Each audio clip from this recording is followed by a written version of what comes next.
ജീവിതം എന്തെന്നറിയാൻ വയ്യാത്ത എനിക്ക് അനാവശ്യമായ ആരോപണങ്ങളാണ് ആദ്യകാലം മുതൽ കിട്ടിയത്. ഒന്നും അറിഞ്ഞുകൂടാ, പക്ഷേ ഇതൊക്കെ കിട്ടിയിട്ട് അവസാനം ഞാൻ ഞെട്ടിപ്പോവുക ചെയ്തത്. അങ്ങനെ ഇരുന്നപ്പോഴത്തേക്കും വല്ലാത്ത പകയൻ നാടകം ബഹദൂറിൻ്റെ, ഞാൻ ഈ കാളിദാസനിൽ നിന്ന് അങ്ങ് പോയി. അന്നാണ് ബഹദൂർ ഇക്ക എന്നോട് ചോദിക്കുന്നത് പടത്തിൽ അഭിനയിക്കണം. അങ്ങനെയാണ് സേലത്ത് കണ്ടം വെച്ച കോട്ട എന്ന പടത്തിൽ ബഹദൂർ ഇക്കയുടെ റെക്കമെൻഡ് പ്രകാരം ഞാനും എൻ്റെ അപ്പച്ചനും കൂടെ പോകുന്നത് സേലത്ത്. ഈ ബഹദൂർ ഇക്ക, ഞാൻ ഇന്നും അങ്ങേര് മരിച്ചിട്ടും അങ്ങേരെ ഞാൻ ആരാധിക്കുന്നു. യാതൊരു പ്രതിഫലവും മറ്റ് യാതൊരു ഇതും ഇല്ലാതെ എന്നെ സിനിമയിൽ കയറ്റിയ ഒരു ഗുരുനാഥൻ.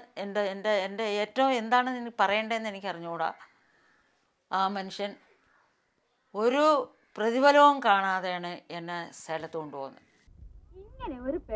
കുറച്ച് സിനിമകളിൽ മാത്രമേ വേഷമിടാനായുള്ളൂവെങ്കിലും കിട്ടിയ കഥാപാത്രങ്ങളിലൂടെ വെള്ളിത്തിരയിലും ഒരു അഭിനേത്രി എന്ന നിലയിൽ അടയാളം എഴുതാൻ ഈ കലാകാരിക്ക് കഴിഞ്ഞു.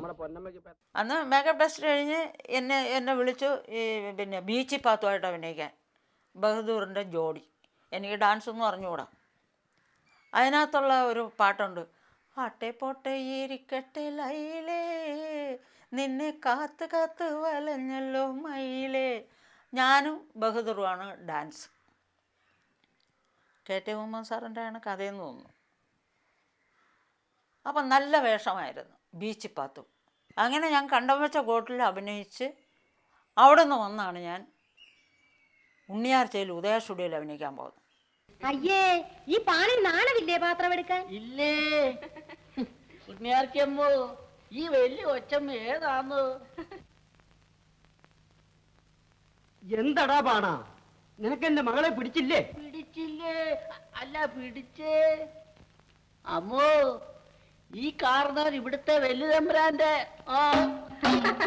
അത് തന്നെയാ, ഇത് കാരുന്നവരുടെ മകളും. ഓ, ഉണ്ണിയാർച്ചയിൽ അഭിനയിക്കാൻ വന്നപ്പോൾ രാഗിണി, ഞാൻ ഉണ്ണിയാർച്ചയായിട്ട് രാഗിണിയായിരുന്നു. രാഗിണിയും ഞാനും അന്ന് എനിക്ക് ഈ സേലത്തു നിന്ന് വന്നപ്പോൾ എൻ്റെ അപ്പച്ചൻ കുറേ നെയ്യെല്ലാം വാങ്ങിച്ചുകൊണ്ട് വന്ന് എന്നെ തീറ്റിച്ച് ഭയങ്കരമായിട്ട് അങ്ങ് തടിച്ചു. അപ്പോൾ ഉണ്ണിയാർച്ചയിൽ അഭിനയിക്കാൻ വന്നപ്പോൾ എനിക്ക് ഭയങ്കര തടിയാണ്.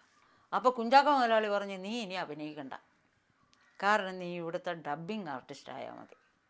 അങ്ങനെയാണ് മുതലാളിയാണ് എന്നെ ഡബ്ബിങ് പഠിപ്പിക്കുന്നത്. ഒന്നും ആലോചിക്കാനില്ല സാർ. അവർ അഡ്വാൻസ് തരുമെങ്കിൽ ഉടനെ ആ രൂപ വാങ്ങി ചേട്ടനയക്കണം. അഭിനേത്രിയുടെ കുപ്പായമില്ലാത്തപ്പോഴും ഒരുപാട് കാലം മുഖ്യധാരാ സിനിമയിൽ കൊച്ചിനമ്മിണി സജീവമായുണ്ടായിരുന്നു. സിനിമയിലെ അപ്പോഴത്തെ വേഷം ഡബ്ബിംഗ് ആർട്ടിസ്റ്റിൻ്റേതായിരുന്നു. പോയകാല സിനിമയിലെ അന്യഭാഷാ നടികളിൽ എത്രയോ പേർക്ക് ശബ്ദം നൽകിയിരിക്കുന്നു ഇവർ. തിലോത്തമയുടെ ഡബ്ബിങ് ഉദയ സ്റ്റുഡിയോയിൽ. അപ്പോൾ ഞാൻ ആദ്യം ഡബ്ബിങ് ആർട്ടിസ്റ്റായ കാര്യം മുതലാളിയാണ്, കുഞ്ചാക്കോ മുതലാളിയാണ് എന്നെ ഡബ്ബിങ് പഠിപ്പിക്കുന്നത്. എനിക്ക് ആദ്യം കിട്ടിയ ഡബ്ബിങ്ങിന് കിട്ടിയത് 250 രൂപയാണ്. പിന്നീട് ഞാൻ അവിടെ 1000 രൂപ ആകുന്നത് വരെ ഡബ്ബ് ചെയ്തു. 13 വർഷം ഞാൻ ഡബ്ബിങ് ആർട്ടിസ്റ്റായിട്ട് മാത്രം ഉദയ സ്റ്റുഡിയോയിലിരുന്നു, ഉണ്ണിയാർച്ച കഴിഞ്ഞതിന് ശേഷം. ഈ ഉണ്ണിയാർച്ചയിൽ SP പിള്ളയുടെ മോള് ഇക്കിളിപ്പെണ്ണായിട്ടാണ് ഞാൻ അഭിനയിച്ചത്. അത് കഴിഞ്ഞിട്ട് ഞാൻ ഉദയ സ്റ്റുഡിയോയിൽ അഭിനയിച്ചിട്ടില്ല, ഡബ്ബിംഗ് ആർട്ടിസ്റ്റ് മാത്രമായിരുന്നു. പ്രണയവിവാഹമായിരുന്നു അമ്മിണിയുടേത്. ഒരു സിനിമാ കഥ പോലെ പ്രതിസന്ധികൾ ഒരുപാട് തരണം ചെയ്താണ് പ്രണയം വിവാഹത്തിലെത്തിയത്. സന്തോഷങ്ങളിൽ തുടങ്ങിയ വൈവാഹിക ജീവിതം ഒടുവിൽ ഈ കലാകാരിക്ക് സമ്മാനിച്ചത് നോവുണങ്ങാത്ത മുറിവുകളാണ്. ഞാനും ദാസനും MK അർജുനും ഒക്കെ ഉണ്ടായിരുന്നെന്നൊക്കെ പറഞ്ഞല്ലോ. അവിടുന്ന് എന്നെ വിവാഹം കഴിക്കുന്ന ആൾ ആ സമയത്തുള്ള ഒരു കൂട്ടുകാരനായിരുന്നു, ജോൺ ക്രൂസ് എന്ന് പറയും. ഞങ്ങൾ കൊച്ചുനാളിൽ മുതൽ സ്നേഹിച്ച്. അപ്പോൾ അവരുടെ വീട്ടിലാണ് ഞാൻ വാടകയ്ക്ക് താമസിക്കുന്നത്. കുറേ കാലം കഴിഞ്ഞപ്പോഴത്തേക്കും അത് ഭയങ്കര പ്രശ്നമായി. സത്യത്തിൽ ഞാൻ അവിടുന്ന് ഇറങ്ങി ഒളിച്ചു പോകേണ്ടി വന്നു.